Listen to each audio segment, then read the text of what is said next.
So if you're in the market for a new mid-range iPad, both the Air and Mini might come to mind. So let's delve into how these compare in 2025. Beginning with the design, these are literally the same iPads in two different sizes, with the same color options as well. So whilst the designs aren't anything special, they focus on practicality. The flat edges are easy to grip onto and of course helps accommodate the Apple Pencil, and it would be nice if the bezels were thinner, but ultimately they do serve a purpose. You can still place your finger somewhere when using the iPad. Now the Mini does have a few design differences, the first being the volume buttons. Because Apple could not fit both the pencil and the volume buttons on the landscape side of the Mini, the volume buttons had to be moved. Now I got used to this pretty quickly, but I still much prefer having the volume buttons on the landscape side instead. The other thing that's different is a flash on the back, because yes, for some reason the Mini has a flash, which the Pros have, but the base iPad and the iPad Air don't. It's quite confusing, but anyway, there's that. Specifically coming to the sizes, this is obviously the biggest physical change between these two iPads,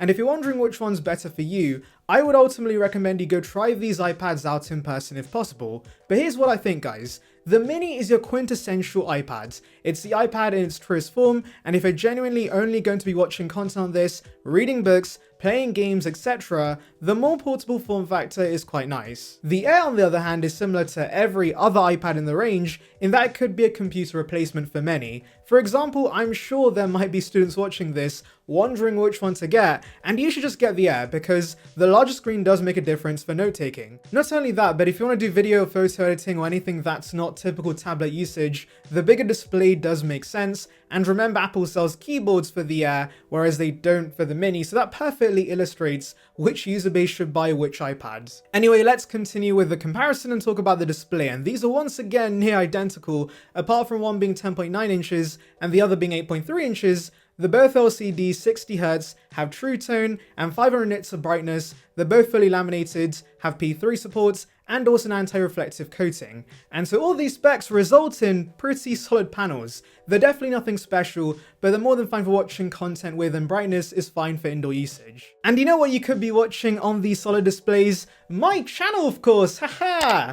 I apologize for the horrible segue, but I would appreciate a sub to the channel because it would bring you the latest about Apple right to the subscription box, so please consider it. Join the saranbyte gang now. Moving to the SoC, this is probably the biggest difference these iPads have because unlike in previous years where the Mini and Air had the same chipset, this generation of Air has the M3 with 8 gigs of RAM and the Mini has the A17 Pro with 8 gigs of RAM. Now as one might expect, the M3 in the Air is a much more capable chipset, but here's the thing guys, whether you need all this power depends on what you plan to do with this iPad. Because if you're solely going to be using this for light tablet usage, or even things like gaming and looking up notes for school, etc., both iPads do this without breaking a sweat. The Mini is still very powerful at the end of the day, and can also run AAA titles, so don't be swayed by the fancy M series chipset in the Air and how much more powerful it is on paper. Really, the only reason you should consider the Air is if you plan to do things like photo or video editing. Now, I do want to emphasize that once again, the Mini can technically do these things, and Final Cut is supported on the iPad Mini, but let's be honest, editing on a tiny tablet is not fun,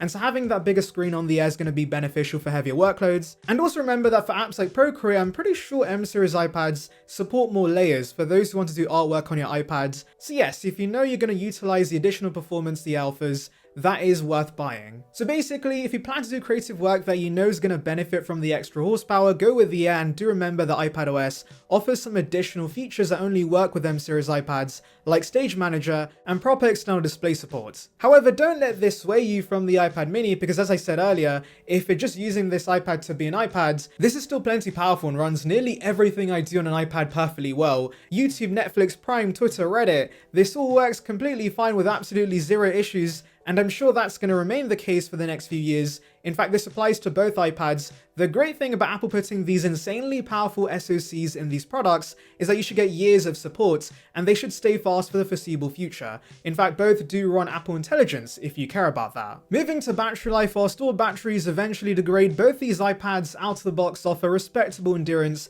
Apple quotes all iPads to have 10 hours of endurance, but surprisingly, I do notice a difference between these battery lives endurance-wise, and you may expect the Mini to be worse because it's tiny, but surprisingly it's been better in my usage. Why is this the case? If I were to guess, it's maybe because the M series chipset in the Air does use up a little more battery, but either way guys, both iPads are more than good enough for most and get you through a day easily. But the Mini does definitely have an edge in this aspect. Coming to accessories, both iPads support the USB-C Pencil and Apple Pencil Pro. Now for the majority of consumers just writing up notes on these iPads, the cheaper USB-C model gets the job done, but if you are serious about your digital pencil needs, the Pencil Pro does have very nice features like a squeeze gesture to bring up a tool palette, a gyroscope that allows you to rotate the pencil for brush tools, haptic feedback and also Find My support. Keyboard wise, the Mini does not have many keyboard options because imagine how cramped that would be, but personally I don't see that as a major con because frankly speaking, who wants a keyboard on such a small tablet?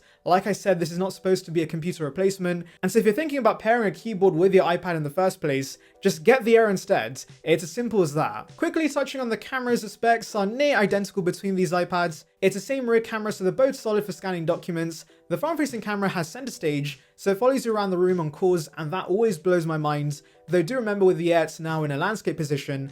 Both have Touch ID, which is ever reliable, and both also have the same stereo speaker arrangement. Obviously the Air with the bigger chassis sounds better, but for its size, the Mini is respectable. And here we have a video mic test for you guys on the iPad Air and Mini, because guess what, as I said, these have the same mics and video camera, so it should be the same across both devices. I'm recording on the Air, and of course the main advantage with the Air is that the camera is in the landscape orientation, but because the Mini is so tiny, it doesn't make a huge difference if the camera is in portrait. And also remember, because center stage keeps you centered, as the name does suggest, there actually isn't a huge difference. Yes, you have to look over there instead of looking at the top, but apart from that, you are still centered, and of course the ultra-wide gives you a massive field of view.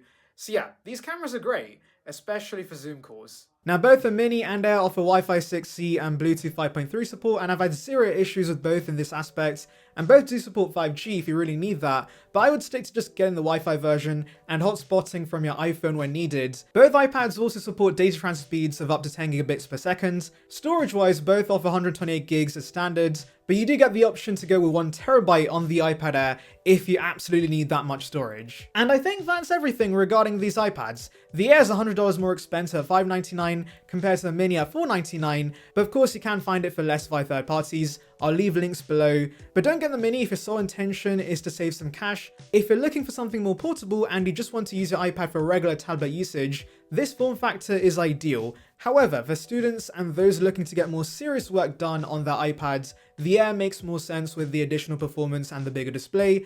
I do want to mention that if you solely want the bigger display without the extra performance the Air offers, you can also consider the base iPads. There's also cheaper M series iPads like the older M2 and M1 iPad Air, which are still great buys today, and I'll leave links to those iPads below as well. Anyway, let me know your thoughts in the comments, make sure to like and subscribe for more content like this, and thank you for watching.